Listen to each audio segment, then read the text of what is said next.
Both Maryland men's and women's basketball fell to Indiana, while baseball brought out the brooms and swept Bryant. Softball upset number 25 Oregon in one game, but couldn't repeat that on Sunday. Men's lacrosse lost a top 10 matchup, but the women's team picked up its second-ranked road win. All that and more coming up on this edition of The Left Bench.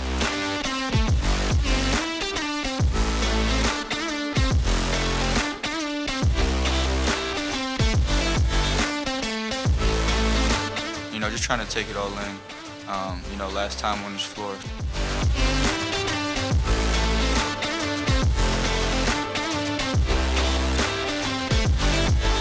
It's about character, it's about coming together as a team, it's about growing, it's about all those different things. Welcome back to The Left Bench, brought to you by Terrapin Sports Central. I'm Ricky Podgorski. That is Keara, Bruno, and Keara. It's finally March, which means it's almost tournament time. It's right around the corner, but I don't know if the excitement is the same as it was last year for Maryland men's basketball. Yeah, definitely wasn't, especially with that loss on Sunday to Indiana. Heartbreaker. It was just the culmination of what this whole year was against Indiana, but let's break it all down. Sunday's matchup with the Hoosiers was Maryland's senior day and the final home game of this season. The Xfinity Center crowd brought the energy, and for a while, so did the Terps. In the first half, it's the usual suspects leading the charge for Maryland. 12 points from Jameer Young and 10 from Juju Reese helped the Terps go into halftime with a 43-33 lead. Early in the second, that lead stretches to as much as 16. But that's when Maryland's offense comes to a screeching halt. Out of nowhere, the Hoosiers go on a 24-6 scoring run. That leaves Indiana up 11 with just 4 minutes to go. Young and Scott both hit threes at the 2-minute mark to cut it to 5, but the Terps had a problem keeping the ball all day. And late in this one, it proved to be the difference. That's 7 second-half turnovers for the Terps, and it's the Hoosiers who win it, 83-78. Here's what head coach Kevin Willard had to say after the game. They really pushed the pace on us, and it was kind of tough because they weren't really doing anything in the half court, but they were really attacking us in transition, and we've been good in transition all year. It's because the way we've played offensively, we've had a lot of practice at it. So it was kind of one of those things that's like, we kind of get stuck where it's like, when we play good offensively, we struggle defensively. When we play good defensively, we struggle offensively. We've never been able to put both ends together. Jameer Young, Dante Scott, Jordan Geronimo, and Jahari Long all played their last games at the Xfinity Center on Sunday. Here's what Young and Scott had to say on their special time here after senior day, despite the loss. Family, love, no matter the ups and downs, you still have people in the stands. Season may not go the way you wanted to go, and it didn't. But, fans still came out to support us, and we appreciate that. The ones who stayed true, we appreciate them. And, it's nothing but love. Just looking up and seeing, so many of my friends and family in the stands, it was great to see that. And, just trying to take it all in. Last time on this floor, so I'm just grateful and thankful, and just excited for what the future holds. With just one game to go before postseason play wraps up, we are super excited to bring on the Testudo Times boys. Yes, we have Emmett Siegel here and Andrew Chotis. They're even matching. Exactly, yeah, we coordinated a little bit. Love it, love it. They're going to talk some more men's basketball with us today, so thank you so much for joining us. Of course, thanks for having us. All right, so let's just start off. It's been a very disappointing season, to say the least. So why do you guys think it ended up like that when there was so much hype in the beginning? Is it something to do with the offseason, the preparation, maybe those new roster members on the team and Willard making a lot of adjustments throughout the season? What do you guys think led to this disappointing season? Well, it's been a combination of all the things that you named. I think that perhaps in the offseason, in the preseason, we overlooked some of the issues that would appear later in the season. Their offensive struggles are the main thing. Their inability to shoot the ball and their inability just to string together consistent offensive play has really been the primary factor, because they've been playing outstanding defense. They just haven't been able to get that performance where they're playing really well on offense and defense. You saw it in their last game against Indiana. They were able to kind of get things going on the offensive end, and the defense took a step back. It's just kind of been that season where it kind of feels like anything that can go wrong has so far. Mm-hmm.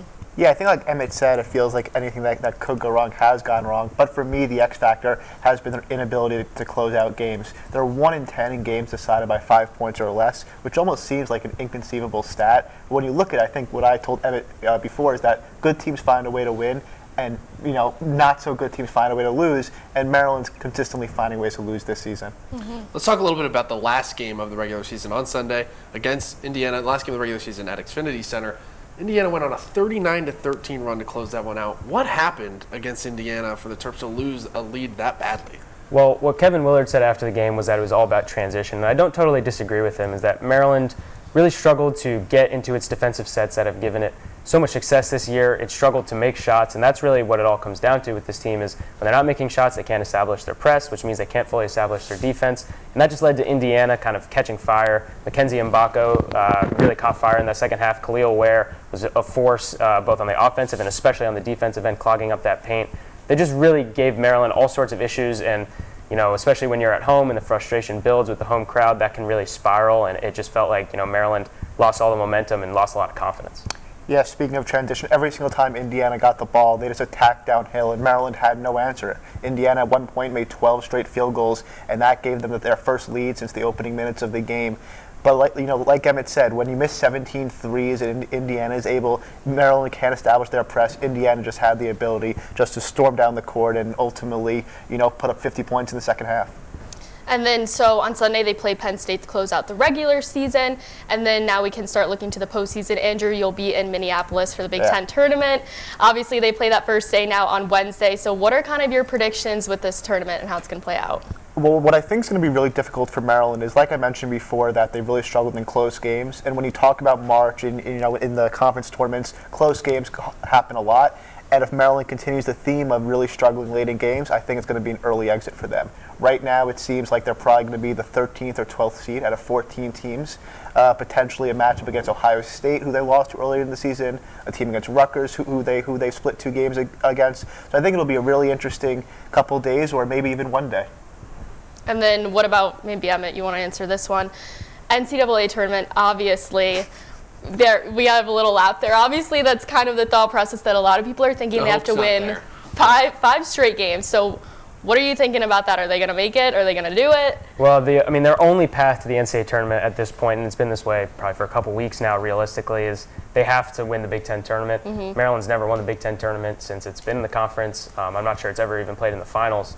And playing from that first day to the last day is something that teams in any conference, and especially in a conference where you're going to have to run the gauntlet with so many teams, is so difficult. I think Maryland right now is kind of on the edge of that NIT bubble, and that's really where you have to look at for postseason hopes, is trying to get into the NIT field, which is, they probably have to either win that game against Penn State or make a run in the Big Ten tournament to even do that.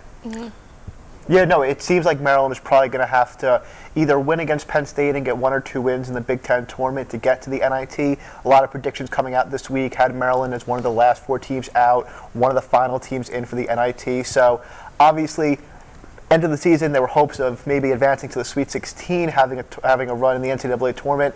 Now they're on the bubble of the NIT, and I think that just encapsulates how disappointing this season has been. Well, it's been a disappointing season, but the future is a little bit brighter with now 5-star Derek Queen committing to Maryland. Tell me, what does he bring to next year's roster? Will it change a little bit with Queen on the roster, and what can Terps fans look forward to with this guy on the team? Well, Derek Queen is no doubt a dynamic prospect, right? He's dominated in high school at Montverde Academy, which is one of the top teams in the entire country. Plays with Cooper Flagg, the top recruit in his class. Derek Queen is a great player, but the reality is that he's a post player primarily. He does a lot of what Julian Reese already does, which is a back to the basket kind of guy that can really dominate down low. So Derek Queen will help with the front court depth, and there's no doubt that bringing in a guy like him, especially a freshman, he's a guy that you can project as a contributor for years and years. But the main thing that they're going to have to address in the transfer portal, maybe in recruiting in future years, is guard play with Jameer Young leaving, and shooting as well, which also generally comes from the guards. Those are going to be the big things that I'm looking forward to as trying to improve on this season, which, like we've said, has been a bit of a disappointment. I have a much simpler answer. You don't know. He's a prospect. Prospects, you don't know what they're going to give. Like Emmett mentioned, obviously, he's going to need a lot of pieces around him, because right now they have no shooters, and a post player like Derek Queen, he doesn't really have, a three-point shot. He's almost exclusively in the paint. So I don't really think we can assess what his potential impact might be until we see how the rest of the roster is constructed. Well, hopefully he can bring this team to a better spot than it is is in right now. But guys, thank you so much for joining us. That's all we have for you today. But thank you guys for coming on and always breaking down the Maryland sports with us. Of course, thanks for having us. And we'll be back later with these fellas to play a fun game, but be sure to keep up with all of Emmett and Andrew's coverage of the team at TestudoTimes.com. Now, we talked all about Maryland men's basketball, their loss to Indiana, but now it's time for the women's team and their loss to, you guessed it, Indiana. It's the final game of the regular season for Maryland, and it did not start pretty. Hoosiers explode to a 16-2 lead. Maryland responded with the 12 points in a row to get back within reach. Second quarter now, and it's another Hoosier run. This time, 15-0. Indiana with a 15-point lead at the half. The third quarter was more of the same. Big leads for Indiana, and Maryland can't find a way back in. Hoosiers grabbed the 71-54 win. Jakia Brown-Turner notches 15 points in the loss. The Terps will head to Minnesota for the Big Ten tournament as the 8th seed in the conference. They'll play Illinois on Thursday. Things looked a lot brighter for Maryland gymnastics on Sunday. The Gym Terps were in Connecticut for the Yale quad meet, and they earned a season-high score. First up is the bars, and the Terps score a season high after 4 of them earn a 9.85 or higher. Maryland moves over to the beam and continues a strong showing. Madeline Komorowski ties her career high of 9.925, and Emma Silberman matches her career best as well. And the career night doesn't stop there because it's time for the floor routines. Taylor Reck matches her career best, and Rhea LeBlanc follows with a 9.9. Last up is the vault, and Natalie Martin sets a career high with a 9.925 score. Lots and lots of career highs for the Gym Terps, and this gets them to place first in the Yale quad meet. Maryland baseball has been on the verge of a series sweep all season, and yesterday they finally got the job done against Bryant. Eddie Akopian leads off with a double to right center, and then who else than his brother Chris? He singles home Eddie to get Maryland on the board. Freshman pitcher Joey McManus struggles in his first collegiate start of the season, allowing Bryant to gain a 3-1 lead. Logan Barrier takes over in the third and does not look back. At the plate, the Terps start cooking. 2 runs in the fourth, 2 in the fifth, and 4 in the sixth. Terps up 9-3.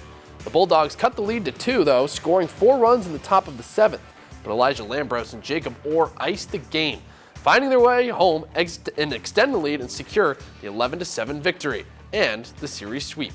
Here's what head coach Matt Swope had to say after the win. Yeah, sweeping's not easy. It's definitely not easy. We've been in this position multiple times already. It's about character. It's about coming together as a team. It's about growing. It's about all those different things. But I still think we need to get better in a lot of different areas. But, if you can score 11 runs this week on a Sunday and say that, at the end of the day, I'll feel good about that. So. Now don't go anywhere, because when we come back, we'll break down some women's lax history and what they need to do to win a championship. We'll also take a look at more of the spring sports and how some Terps performed at the NFL Combine. Stay with us. There are 16 million children struggling with hunger in America. That's 1 in 5 daughters, sons, neighbors, and classmates who don't know where their next meal is coming from. Yet billions of pounds of good food go to waste every year. It's time we do something about it. Feeding America is a nationwide network of food banks that helps provide meals to millions of kids and families in need. Visit feedingamerica.org to help them feed even more. Together, we can solve hunger. Together, we're feeding America. There's so many rewards in life. You coming into our home was one of the greatest rewards we could have ever had. It took 20 years, and I got my 3rd child, who was 17 at the time. It's so cool to watch the adult that you've become, and you really have done as much for us as you think we've done for you.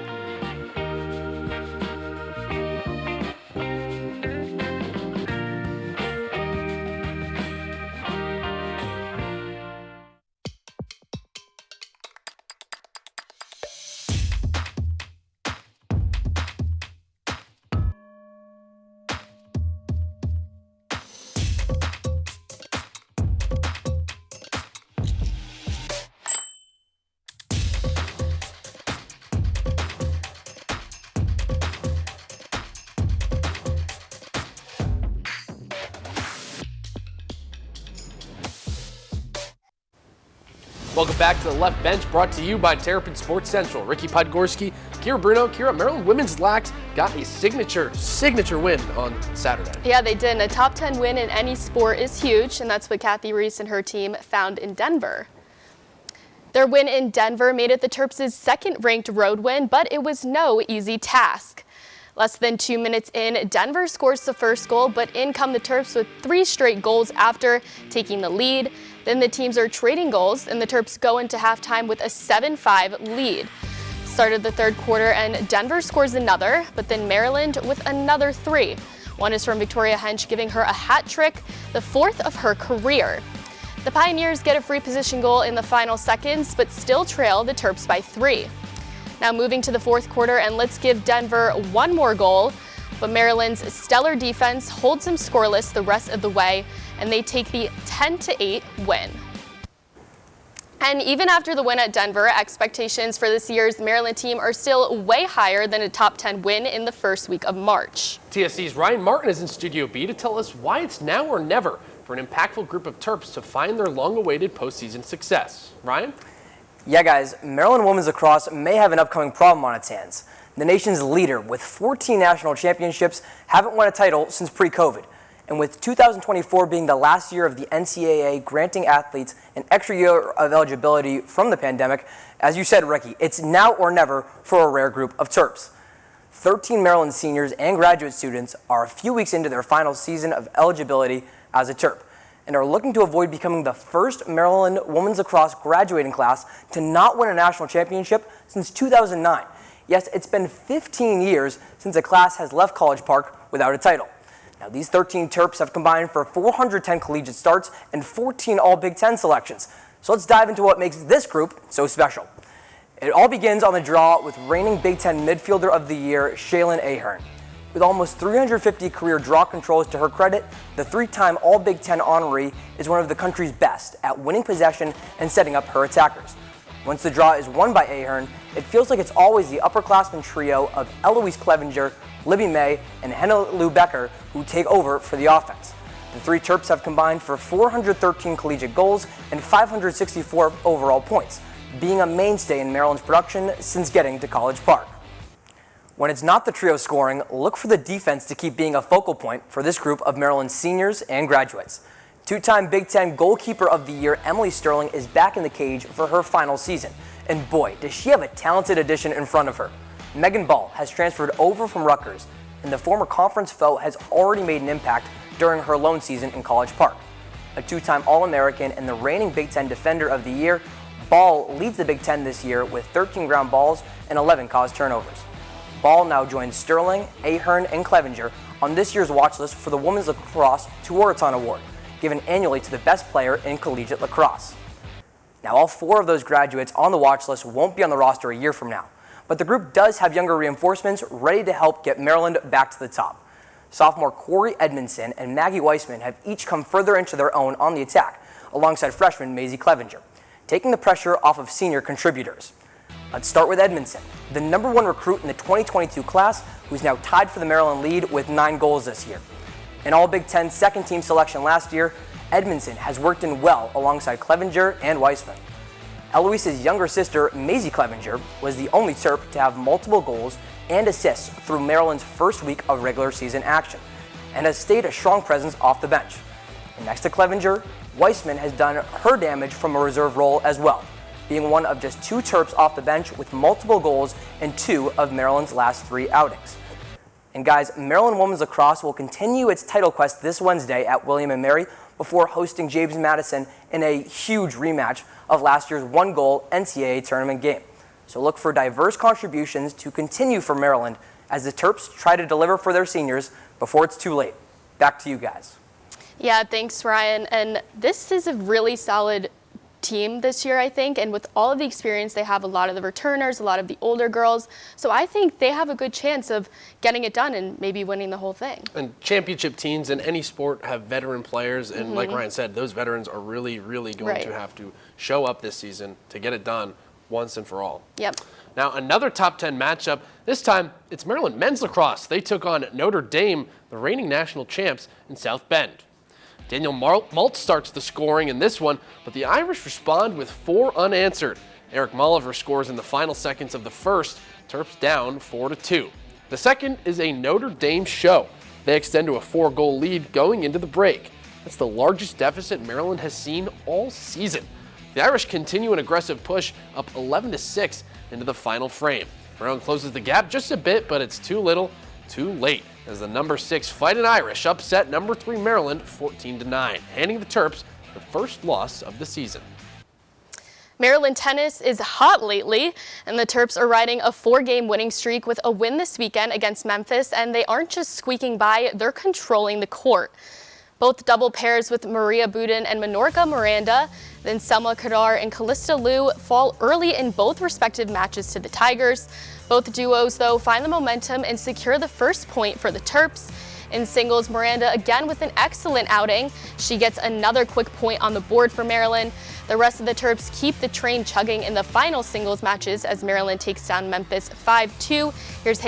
Here's head coach Katie Daugherty after the win. Coming in, we knew this was a big weekend for us. I think, we'd circled it on the schedule as, 2 really good ranked teams, Liberty being, in our region, and then Memphis, has been playing a Big Ten slate, played SEC teams. I mean, they're strong, and we knew this was important, kind of our last weekend at home before we start Big Ten, so we were ready to go. I mean, the big thing is we got 2 doubles points, which is an area we've been struggling with, and the new teams have done well, especially number 2 doubles. Maryland softball went cross-country to the newest Big Ten member, to Oregon, for a weekend series. On Friday, the Terps got an upset win over the number 25 ranked Ducks, but the magic was gone by Saturday. Oregon proving why they're a top 25 team in college softball, sprinting out to a 4-0 lead. Then it's the top 4 that's Diamond Williams with the home run. Puts Maryland up on the board. Then goes, guess what, a back-to-back homer. Maze McFarland cuts the lead in half. Things are looking good for Maryland, but the run stopped there as the Terps fall on Saturday 4-2 to Oregon. Maisie McFarland gets her first home run as a Terp. The 2024 NFL Combine took place this past weekend, and 4 Terps got the invite to show off their skills. We'll start with cornerback Tarheeb Still. He ran a 4.52 in the 40-yard dash with a broad jump of 10 feet. But his fellow defensive back Bo Bray did not test. So now on to the linemen. We'll do Gottlieb Ayetse first. The 6'4 guard ran a 5.01 in the 40-yard dash with a 26.5-inch vertical jump and 9 feet 4 inches in the broad jump. And last but certainly not least, offensive tackle Delmar Glaze. Glaze ran a 5.21 in the 40 and he benched 225 29 times. Shout out to all those guys for their work in the Combine this year. Now stay with us, because when we come back, we'll be back with the Testudo Times boys to play a fun game we like to call Who Said It. And as always, we'll crown our Terp of the Week, Pro Terp, and Top 5 plays. Don't go anywhere. I tell my son, I love you every single day. Now, my dad has never said that to me. Not because he doesn't love me, but because culturally it wasn't comfortable for him. Now that he's a grandfather, he says, I love you to my son every time he sees him. My advice to all the fathers out there, forget the cultural restrictions. They grow up way too fast for you to waste even a single precious moment.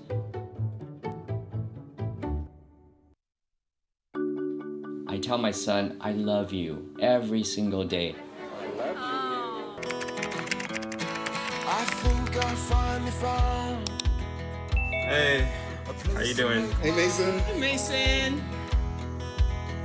Got a new house. It's looking pretty cool so far. A place that I call home. I'm teaching Louise how to cook some lasagna. It only takes a spark to make a fire start.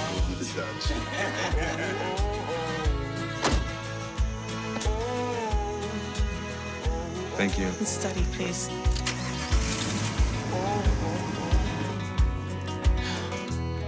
I think I finally found a place to make my own. A place that I call home. This place that I call home. Welcome back to Left Bench, brought to you by Terrapin Sports Central. And a welcome back to the Testudo Times boys, because it's time to play a little game. So it's called Who Said It? We've played it before.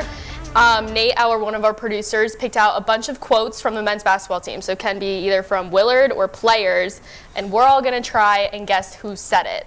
All right? I have them written down. We'll start with the first one. First one is, they trust me to put the ball in my hand. So, I mean, I got to do something. Nate, your handwriting is really bad. Something positive. Positive with it. And I feel like getting downhill with my left hand or my right hand is just the best thing I can do. Okay, so obviously it's a player. You look like you know it already. I think we both know. I have a guess who it is. Who do you think it is? I think it's Jameer Young. I think it's Deshaun Harris. That's what I was going to say. Yeah, well, it says left hand first before it says Well, they're both down with my lefties. left They're hand both or my lefties. right hand. I know, but if you're right-handed, you'd probably say right hand before you say your left hand. I don't know. I think it's left-hand DHS dominant, so yeah, too. it's Jameer or DHS most What? likely. Wait. I think it would be Deshaun just because going down. Jameer wouldn't be like downhill. noting that he has the Right. ball. Yeah. Right. Like Deshaun. he's like he And knows. Deshaun, his best offensive ability Yeah, is he's definitely going downhill. Yeah. I'm switching my answer to Deshaun Harris-Smith. No, you said Jameer first. No. Yeah.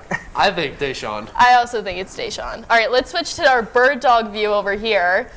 Yeah! There you go, 1 for 1.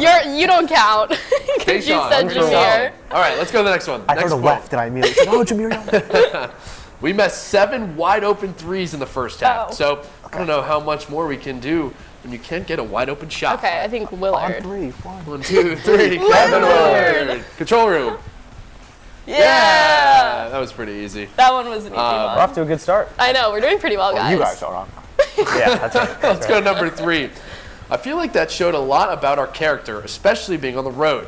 I just kind of huddled the guys up, told them, hey guys, we're still up 10. Let's just stay calm, stay together. That sounds like a team leader. I think It could be a Dante. player. No. It's either Jameer or Dante. No. I think it's Dante. It's Juju. I was going to say No, Juju because Reese. he did say that at a home game one time. I know that. It's I would say Juju Reese. I'm going Juju. He's an emerging team leader. Juju. I'm going to go with I think it's Dante. I'm redeeming myself. I'll be different. I said Dante first, so in the spirit All right. of not letting him change his So- answer, I won't change mine. Both of you are saying Dante? Yeah, And then both me of and you are Andrew saying are saying Juju. Let's see who that is in the control room. Oh, dang Let's it. go. He did say that after a home game, I too. like I don't remember the remember which exact one it quote. was. Like, I feel like, I mean, like I said, he's an emerging leader on this I team. He's know, going to yeah. be the guy next year. So, I mean, Yeah, that's true. Let's go to our All right, fourth last and one. final We're quote. cruising through these guys. I see they didn't pick me up off the ball screen, and I'm pretty good putting it. Oh, jeez, Nate, your handwriting. Pulling up, going right. Whoa, Whoa, he already knows. he knows it. It's on the screen. Oh my God, we're so. I worked on that shot so many times, so it's just second nature. I think this is Jameer. I don't think it's Juju. you said on his right though, right? Pulling up. I see they didn't Pretty pick me good. up off the Pulling ball screen. I'm pretty good pulling up, going right. I'll go with I honestly Jamie don't Kaiser. know. He's just Oh, a that's- right-handed shooter. That's fair. Pretty good. I don't think it's Juju because he's really not a pull-up shooter. Yeah. I'm I gonna go with honestly Dante. don't know. I'm gonna go with Dante Ooh, Scott. that's a That's a good good one. guess. That's a That good is guess. That's a good one. I might be honestly Jamie. don't know. Jamie and I might Dante go- are probably the best two guesses. I think it's Dante. I'm gonna go crazy and say Jahari Long. Okay. Could be. I'm gonna That's a say crazy He's Dante. been shooting. He had that stretch where he was shooting very well. Very well. I'm gonna say Dante just because we haven't had a quote from him yet, and I feel like we need one. So what do we got? I have Jahari Long. I have Dante Scott. I'll go with Jamie Kaiser. I have Dante. Dante. All right, let's see who it is. What? Jameer Young. Jameer Young. I mean, Dang. Jameer had to have been Yeah. in this game. Oh wait, I Yeah, forgot that he makes wasn't in sense. the game either. Yeah. Yeah. I mean, he is very good with his left hand, obviously. He He's is left very hand I was thinking dominant, the but first he one, can yeah. go right and score at will. I mean, That's right. that guy is unbelievable. So, Wow. well, that'll do it with the Testudo Boys. Yeah, we cruised through again. that. Not a bad performance. So do we have a I think winner? We represented ourselves, all right? No, Or we did We don't. we all all kind of work tie? together, you know? We- It was yeah. a team effort. It's a We team used the effort. mics, Everyone's a yeah. winner. Everyone's a winner Everyone's a here winner. at TSC. That's so true. All right, so now it is time for our Terp of the Week. So since we were playing a little game here, Ours said on Saturday that it was an easy way to get a victory. I'll give you guys a hint. It's someone on the baseball team for Terp of the Week. Are we guessing? Yeah, you guys can guess. Easy way to get a victory? Yeah. I saw it on the teleprompter, so I won't guess. But you were right with your guess before we went over Oh, this. it's well. Logan Oh, Costa? yeah, Yeah. okay. That was Yeah. my fault, I guess. It Yeah. is Logan Coster is our Terp of the Week. Coster said that after his elite performance as head coach Matt Swope put it on Saturday. The transfer from George Washington pitched a season-high 7 innings, striking out 4 batters and allowing just 3 hits. Him and Nate Habathier combined on the 4-hit shutout against Bryant to secure the series win. Coster is now 3-0 on the season. Congrats to Logan on being crowned our Terp of the Week. Our pro Terp has been hooping overseas. One of the best guards in program history, and in the words of Maryland legend Maudie Ma, I'm way too mellow to trimble. It's Mellow Trimble. Mello has been torching the VTB United Basketball League in Russia. Trimble plays for CSKA and is averaging 13.4 points per game on 52% shooting. He's also averaging 4 assists and over a steal a game. Congrats to Mello Trimble on being crowned our Pro Term. All right, Keara, you know what time it is. Top 5 plays. Let's get things rolling. All right, let's go. So in at number 5, we have Eric Moliver against Notre Dame with the jumping goal. Let's see this one in slow-mo. Look at the jump right there. I was definitely not doing that in high school when I was playing lacrosse, I'll tell you that. I never played lacrosse or softball, but Diamond Williams sure does, as she hits a moonshot over the fence there. That one was gone immediately. I mean, I couldn't even do that if I tried. Hitting a ball is one of the hardest things to do, but Diamond Williams with number 4. I know, she got that there. And then in at number 3, we have Eloise Clevenger's goal here against Denver. This one actually came from Emily Sterling to center field, and they passed it all the way to Eloise over there. The transition play was crazy on that one, so that's why it had to be number 3 for sure. Now to number 2, it's gymnastics. Natalie Martin sticks the landing on the vaults. I mean, I'm pretty good at trampoline, but maybe this one was crazy. This was like a sick landing. Yeah, that was awesome. And then also something that I know we both can't do. In at number 1 is Juju Reese here with the putback slam. Look at that one. He was fired up after this one. I mean, speak for yourself. I can dunk, and I have done that in game. Yeah, he's also a state champion, but should I say it? I rode the bench. So do I believe him that he did that in high school? I don't know. We won again. We won again senior year. I don't know, Ricky. You go ahead and say it, whatever. All right, pick up outside. That will do it for this edition of The Left Bench. Alex Gary and Drew Owens will have you covered for next week. Be sure to keep up with all of Terrapin Sports Central's coverage on X, Instagram, YouTube, TikTok, and online at terrapinsportscentral.com. We'll see you next Tuesday.